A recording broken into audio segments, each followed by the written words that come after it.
नमस्कार दोस्तों, आज मैं आपको पश्चिम बंगाल में हुगली जिले के बांसबेरिया नगर पालिका में स्थित एक अद्भुत शक्ति स्थल की सच्ची कहानी सुनाने जा रही हूँ।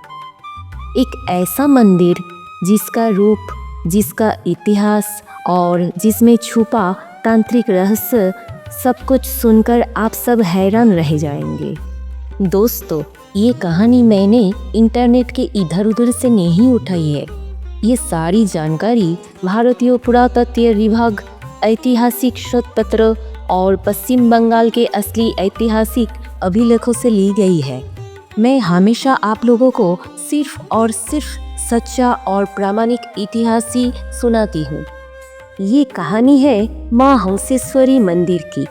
एक मंदिर जो किसी आम मंदिर जैसा नहीं, बल्कि एक जीवित शरीर के अंदर के चक्र का प्रतीक है।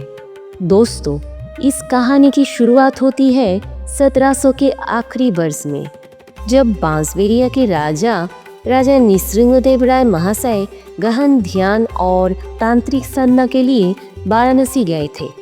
वहाँ उन्होंने कुंडलिनी, चक्र, नारी और मानव शरीर के भीतर ऊर्जा के रहस्य का गहरा अध्ययन किया। कई रातों की तपस्या के बाद राजा को एक अद्भुत दिव्य दर्शन प्राप्त हुआ।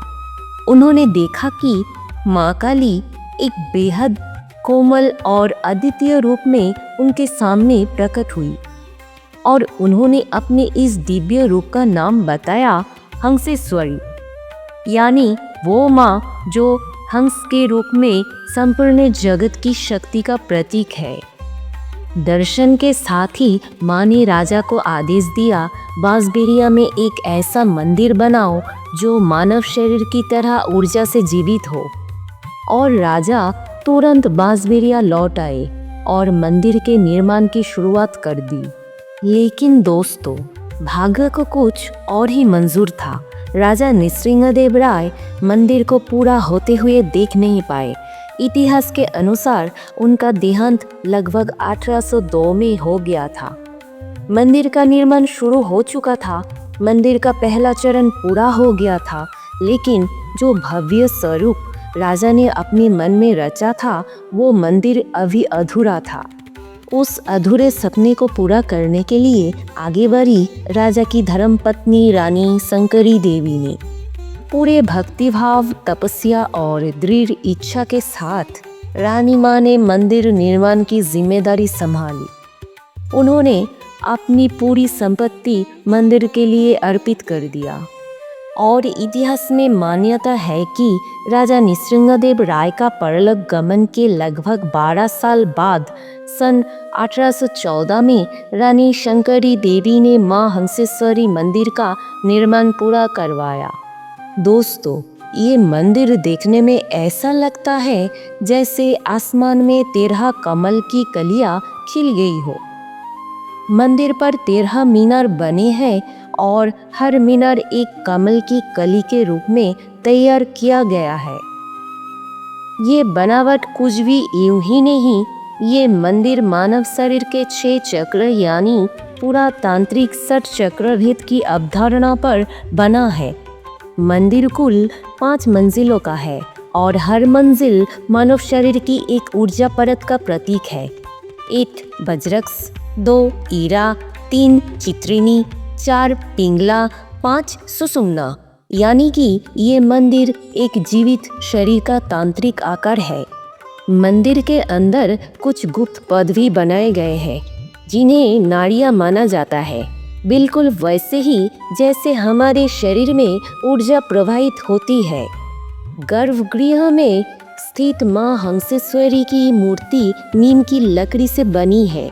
मूर्ति का रंग नीला है और माँ कमल के तने पर बैठी हुई दिखाई देती है, जो शिव जी की नाभि से निकलता हुआ दर्शाया गया है।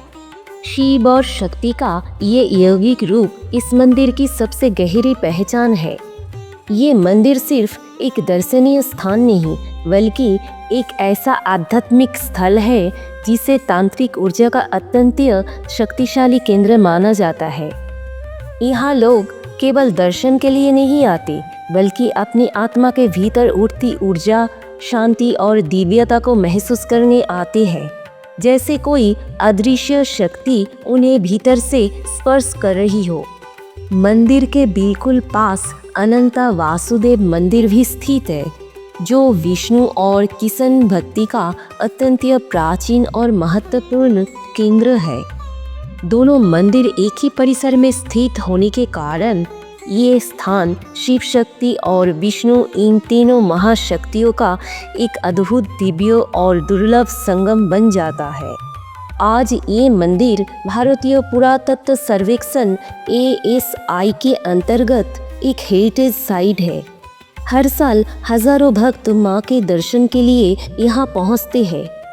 मंदिर की शांति, इसकी अनोखी बनावट और मां हंसेश्वरी का कमल रूप हर भक्त के मन में अद्भुत शांति भर देता है।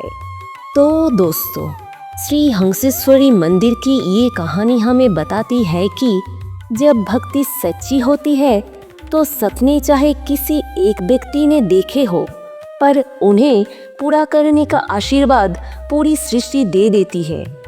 मेरे प्यारे दर्शकों, मां हंसेश्वरी मंदिर की ये अद्भुत और पवित्र कहानी यही समाप्त होती है।